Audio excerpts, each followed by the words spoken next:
살아남는 이들 쉬운 버전 제54장 셋째 천사의 기별. 그리스도께서 속죄 사업을 완성하시기 위해 하늘 지성소에 들어가실 때 그분은 세상에 전할 마지막 자비의 기별을 그분의 충성된 종들에게 맡기셨습니다. 이 기별은 요한계시록 14장에 기록된 셋째 천사의 경고입니다. 선지자 요한은 이 경고가 선포된 직후 인자가 구원받을 자들을 추수하기 위해 영광 중에 이 땅에 다시 오시는 장면을 보았습니다.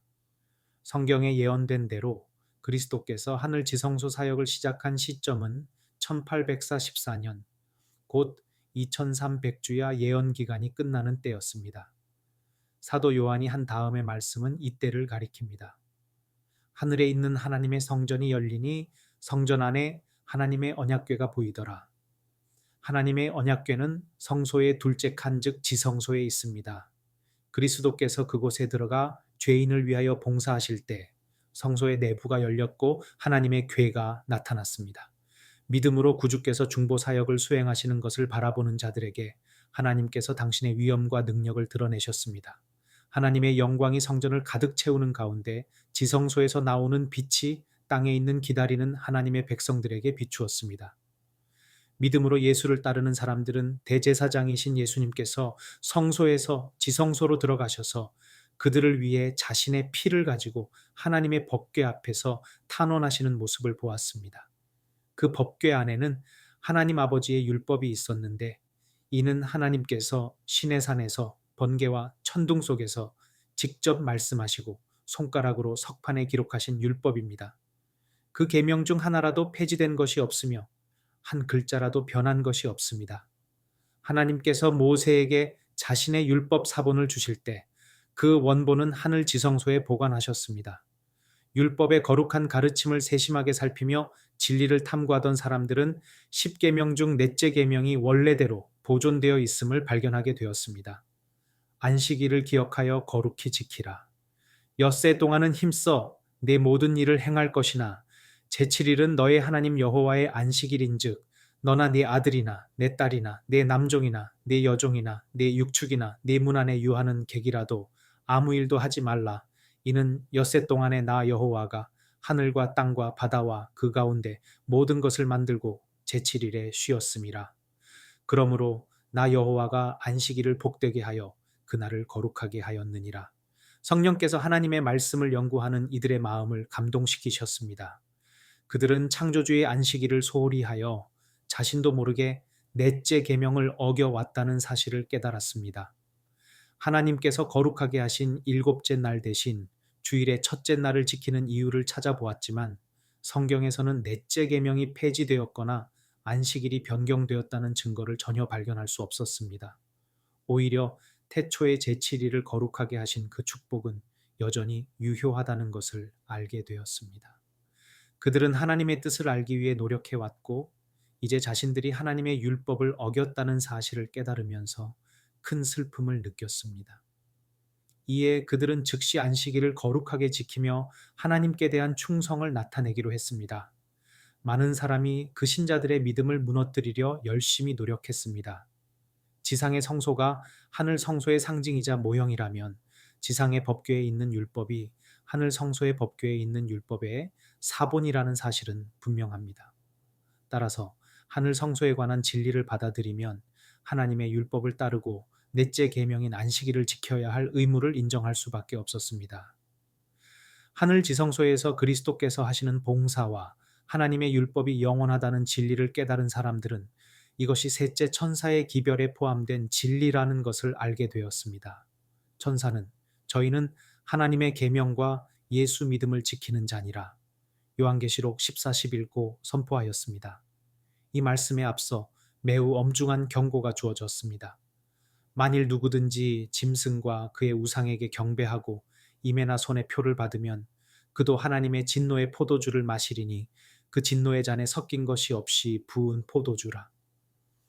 이 기별을 제대로 이해하기 위해서는 여기에 사용된 상징들의 의미를 알아야 했습니다. 짐승, 우상, 그리고 짐승의 표가 무엇을 뜻하는지 이해하기 위해 진리를 찾는 사람들은 다시 예언서를 연구하기 시작했습니다. 처음에 언급된 짐승은 로마 교회를 나타냅니다.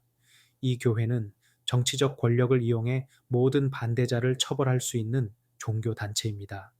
짐승의 우상은 이와 비슷한 성격을 가진 또 다른 종교 단체를 나타냅니다.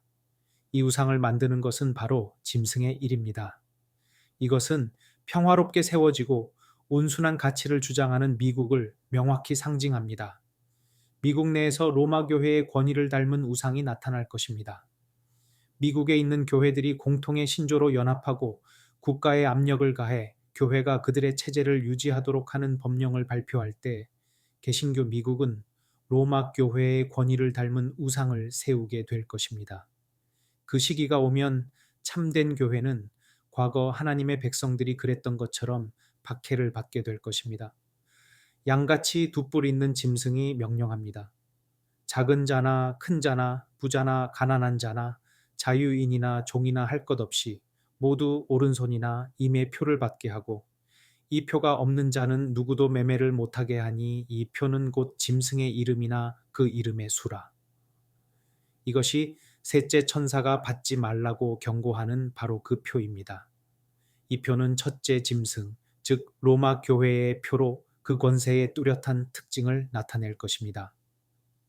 선지자 다니엘은 로마 교회를 작은 뿔로 상징하며 때와 법을 병행하려 할 것이라고 예언했으며 바울은 이 권세를 불법의 사람이라 부르며 하나님보다 자신을 높일 것이라고 기록했습니다. 하나님의 율법을 변경함으로써만 로마 교회는 자신을 하나님보다 높일 수 있었습니다. 누구든지 율법이 변경된 것을 알면서도 그것을 따르는 사람은 그 권세를 존경하고 복종하는 셈이 됩니다. 로마 교회가 변경하려 했던 넷째 계명은 하나님께서 천지 만물을 창조하신 창조주이심을 가리킵니다. 또한 10계명 중에서 참 하나님을 모든 거짓 신들로부터 구별하는 유일한 계명입니다. 안식일은 창조의 업적을 기념하기 위해 제정되어 사람들의 마음을 살아계신 참 하나님께로 향하게 합니다. 하나님의 창조력은 이스라엘의 하나님이 이방 신들보다 뛰어나신 분이라는 증거로 성경 전체에서 강조되었습니다. 만약 사람들이 안식일을 계속 지켰다면 창조주를 기억하고 사랑하며 존경과 경배의 대상으로 삼았을 것이며 우상 숭배자나 무신론자, 이교도는 생겨나지 않았을 것입니다.